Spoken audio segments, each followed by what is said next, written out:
Tonight, a mother's pain and the push to make sure no other family goes through the same trauma. Good evening, I'm Shannon Wolfson. Robert Hadlock has the night off. Kendrick White appeared in a Travis County courtroom today as attorneys sparred over who gets to evaluate his mental health. The UT student is suspected of carrying out the deadly stabbing attack on campus back in May. The prosecution wants their own expert to evaluate White's mental competence, but the judge said no, at least for now, saying it's not clear White's attorneys are making his mental health an issue in their defense. Two doctors have already found White competent to stand trial. Giving you more context here, Kendrick White's Fifth Amendment rights are part of this overall question. That's the part of the Constitution that specifically addresses a person not being made to testify against themselves. According to scholars, this includes the right not to have statements made during those evaluations used against the person in court. However, all of that could change depending on how a trial proceeds and if a defendant waives their rights at any time. That could also lead to further lawsuits holding up the overall case. The judge overseeing White's case says she is being cautious because she wants to protect White's Fifth Amendment rights.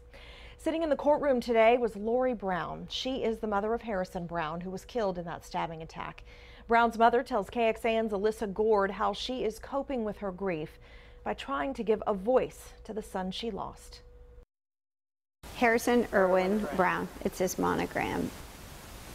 It's right on my pulse. Besides a new tattoo, Lori Brown brought a few things with her to face the man accused of killing her son.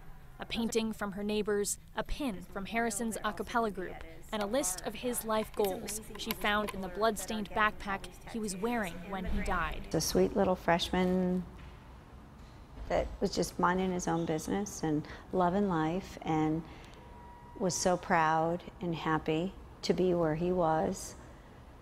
And it was all ripped away from him so quickly. Harrison did not die in vain. His life has a lot of meaning behind it. Stuart Bayless, who survived the attack, came to support Harrison in the courtroom.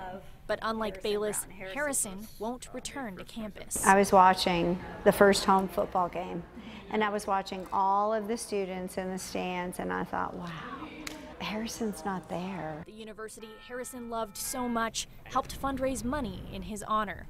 Lori says it's going to an endowment. One option she's considering is using it to make safety improvements at UT. Nobody should ever be able to walk on campus with an illegal 15-inch Bowie knife, stroll around the busiest part of the campus, and start stabbing students. Life is heavy for her. Last Sunday at her home in Graham, Texas, she celebrated what would have been Harrison's 20th birthday. This Friday would have been her husband's birthday. He died in June of ALS. And I know it's going to be a haul. And it's tough for her to return to Austin, but she says she's going to keep doing it. I'm here for Harrison. Just bottom line, I'm here for Harrison Brown. Alyssa Gord, KXAN News. The University of Texas will host a community gathering on November 10th to honor Harrison Brown. His friends and family members plan to speak about him, and the a cappella group he was a part of is expected to perform.